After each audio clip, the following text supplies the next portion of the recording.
kan bukan orang yang punya pengetahuan dan apalagi ekspertasi apapun di wilayah kesehatan, medis dan seterusnya. Tapi aku lah menungso, jadi aku ya kepingin melok ngiling-ngiling sebagai menungso. Semua yang dibicarakan tadi kan standarnya standar orang normal, maka disebut disable tadi. Ya, itu kan karena standarnya orang normal. Nah, nanti hidup ini begitu luasnya, sehingga kadang-kadang Anda harus punya solusi-solusi pribadi.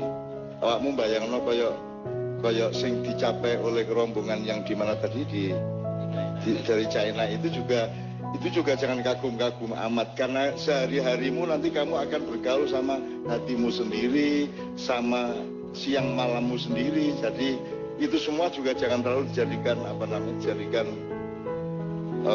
ya coba gede-gede nolah. Wong urip ku akhirnya kan ijen, tadi ngene loh. Ada sesuatu yang bisa dicapai oleh orang yang tidak tuli, tapi jangan lupa ada juga sesuatu yang hanya bisa dicapai oleh orang tuli, yang orang tidak tuli tidak bisa mencapainya. Ini kudu dieling-eling kon tidak menderita teman-teman meneh-meneh. Gitu ya. Jadi tidak ada yang jelek di hadapan Allah. Orang buta itu punya kemerdekaan lebih luas daripada orang tidak buta. Misalnya, umpamanya ya, wong nek gak iso ndelok, iku wis gak peduli bojone ayu ta gak, bangir ta gak bangir, gak peduli ireng ta kuning ta, wis gak masalah. Ya. Wong sing iso ndelok kaya awakmu ku ruwet malahan. Ya ta gak? Motor nyar kon bingung meneh, ono iki kon bingung. Jadi tidak ada yang lebih baik dalam kehidupan. Yang lebih baik adalah caramu menyikapi keadaanmu apa adanya.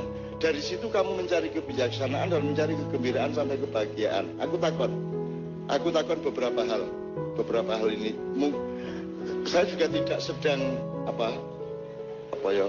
Aku gak nyalah-nyalah sapa-sapa, cuma ngene iki lho urip iku.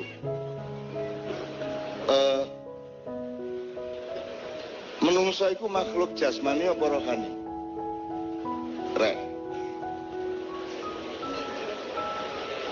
Jasmani apa rohani?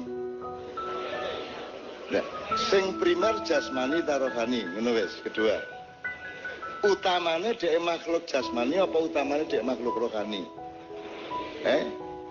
Rohani. Nah, ancane primere rohani, sebenarnya kan tidak ada masalah dengan jasad. Maksud saya setiap orang kudu runu akhirnya. Gitu loh, ganteng apa kan ya peyot kayak aku iki. Gitu loh. Nah, kalau rohani dia bersifat abadi. Kita hidup abadi. Jadi kalau rohani berarti sejati, berarti dia abadi. Kita akan hidup selamanya di surga dua kali. Bahkan 2 kali, tidak hanya 1 kali surga, 2 kali. Kholidina abada. Jadi kita ini makhluk rohani, nek bahasa lain ini, kon iku wong bumi kepingin nang swarga, takon wong swarga sing mampir di bumi. Wong swarga mampir di bumi, mampir ngombe, mampir ngekil, mampir apa meneh? Outbound, ya. Nek sekunder primernya terbalik, kan manajemennya berbeda, Pak. Kan akhirnya kita harus menentukan. Kon tunarungu, terus nek sampai tuwek kon gak iso diatasi, apakah kamu akan menganggap dirimu itu lebih sial daripada orang yang tidak tunarungu, ataukah kamu menemukan keunggulan-keunggulanmu dibanding orang yang tidak tunarungu? Sing disingkok pilih. Kan begitu. Jadi standar itu tidak hanya standar normal. Standar adalah kita sendiri ini bagaimana. Awakmu oleh berpijak kuda-kudane ndek ndi? Itu pertanyaan awakmu rohani ta jasmani. Nek awakmu rohani berarti urip di dunia iki mek liwat dulu. Kan gitu. Nek awakmu jasmani kok mata ya wis mari. Yang mana kita ini? Nah, sekarang ini Pak, yang diobati di rumah sakit itu jasmani ini apa rohani?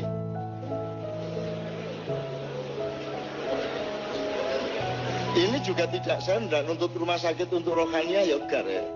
Cuman kan ono di kedokteran sendiri kan ada pemeo bahwa kegembiraan dan optimisme pasien itu yang lebih menyembuhkan daripada obatnya.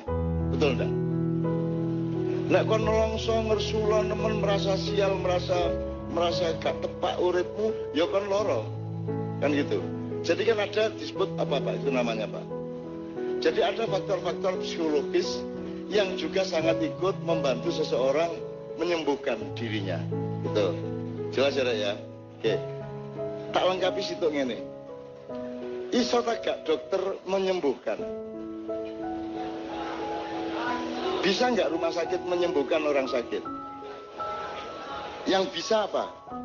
Yang dia bisa apa? Yang rumah sakit lakukan itu apa? Mengobati. Tapi menyembuhkan bukan milik manusia, milik Allah. Nah, berarti nek kesembuhan itu milik Allah, berarti ada urusan temenan nih karo Gusti Allah iki. Berarti lebih luas dari sekedar obat, dari sekedar operasi, dari sekedar diagnosis fisik dan jasad. Gitu loh. Berarti ada beberapa hal yang harus diolah benar secara rohania. Saya sangat mengandalkan rohania, sehingga aku gak ada problem dengan jasad saya. Mas yo gak turu kayak ngono iku masih obat mabit ben bengi ta kon dhewe kayak ngene iki ben bengi. Sampai jam 1, jam 2, jam 3. Di Jombang kemarin sampai jam 4 gitu ya. Karena saya rohani. Jasad iki mek casing iki. Dadi casing iki gak melok apa-apa. Umpama ngene Pak Dokter, aku tak nggih contoh sing sederhana. Aku iku wonge berpendapat karo arek-arek iki bahwa lapar lebih baik daripada kenyang. Benar ya? Betul enggak? Yang tidak baik adalah kelaparan dan kekenyangan. Itu tidak baik. Tapi kalau lapar dibanding kenyang lebih baik lapar. Karena kalau lapar itu Anda membangun kekuatan dan daya tahan. Kalau kenyang Anda tergantung kepada makanan. Karena makanan itu dari luar. Kalau saya belokkan sedikit. Bahagia itu letaknya di duitmu, motormu, suksesmu, apa di jerone awakmu. Jadi kebahagiaan tergantung berapa duit apa tidak. Kebahagiaan itu urusan kamu mengelola hatimu dan pikiranmu, betul enggak? Karena kita makhluk rohani. Aku gak mengatakan kono ojo duit-duit, ojo nyambut jaga, ya. Tapi tolong jangan lupa prinsip itu. Nah, saya kembalikan kepada pertanyaannya tadi. Pertanyaan yang sebelumnya. Jadi, yang menyembuhkan Allah. Maka saya kira ketika perawat, dokter menangani pasien, bisa nggak tidak terlibat dengan Allah? Kan begitu. Jadi itu kan universal. Kon sing nandur sing nyukulno Gusti Allah. Lah ngono. Kon sing nuruni bojomu Gusti Allah sing ngetengno. Lah ngono. Kon iso metengi bojomu lah gak iso. Kon lah enak tok ae dulu. Iya. Engko meteng gak meteng lah Allah kan gitu. Saya kira kita harus ingat itu terus menerus. Demikian juga rumah sakit. Maka saya senang di Indonesia ini apa yang di barat tidak bersambung di sini bersambung, Pak. Aku senengnya di kuno. Mulanya Indonesia gak mate-mate, dia apa lo gak mate-mate, tetap hebat. Karena apa? Ulang tahun rumah sakit ya sangat religius. Ulang tahun Kodim nganggo selawat, tak wes. Jadi ulang tahun Satuan 403 di Jogja Pak TNI yang di daerah Kentungan itu ono lomba hadroh, ya apa itu? Lomba kiro, apalagi tentara. Itu cara kita untuk tetap memelihara kehadiran Allah dalam diri kita, kan gitu. Karena ujung-ujungnya itu bukan sukses karirmu. Puncak tujuan adalah kamu lulus ujian, kamu bertahan, kamu istiqomah, kamu tetap gak ngersula karo Gusti Allah, kamu tetap husnudon, kamu tetap beriman. Itu ujungnya.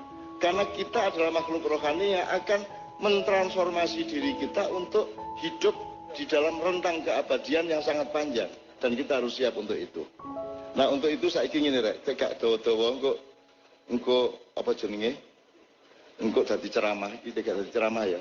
Saiki satu nomor lagi Pak. Ini kita sampai setengah 12 Pak ternyata Pak di JTV ya. Kita ucapkan halo dan kepada semua pemirsa JTV malam hari ini. Salam dari Gus Ipul, salam dari Pak Joko. Soto apa rek marek? Bendul Merisi 30 soto Blangkon. Tapi beliau sangat concern dan sangat sayang kepada kepada teman-teman yang dari standar normal kita sebut kurang mampu. Dulu disebut cacat bahkan. Itu tidak cacat, tidak cacat. Tikus saune iku gak cilik rek. Gak konek gajah iku gede, gajah ya saune iku. Tikus ya saune iku, ngono rek. Enakan dilegi karo asin. Ya gak ya asin yang ngono iku, legi yang ngono iku. Hidup tuh kayak gitu. Sing garai awakmu stres iku mergo kon iku legi tapi kepengin asin. Ya ta mboten? Iku sing garai stres. Kon duwe 100.000, kon ngomong mek 100.000 mergo ngadegmu ndek 500.000. Betul enggak? Posisimu di 500.000, maka ketika kamu punya 100.000 kamu bilang mek. Padha karo arek-arek iki prinsip pembelajaran itu mek lampu kuning perapatan dalan lho Pak Narendra. Itulah, disitulah manusia itu berperadaban atau tidak. Nek lampu kuning iku arek-arek kita kon. Gus, nek lampu kuning di perempatan iku jek ta wis. Ala dapurmu. Masih atau sudah? Kalau sudah kuning berarti stop. Sudah kuning iki, wis peringatan aja diterus monggo iso tabrakan. Tapi kalau umumnya kan bersikap masih kuning, mumpung jek kuning ayo genjot kan itu. Itu kan di birokrasi ada gituannya Pak. Dalam diplomasi politik ada gituannya. Kalau kita salah manajemen, masih jadi wes jadi masih, kita akan menjadi negara dan masyarakat atau bangsa yang juga nanti salah arah. Harus tepat, harus punya presisi.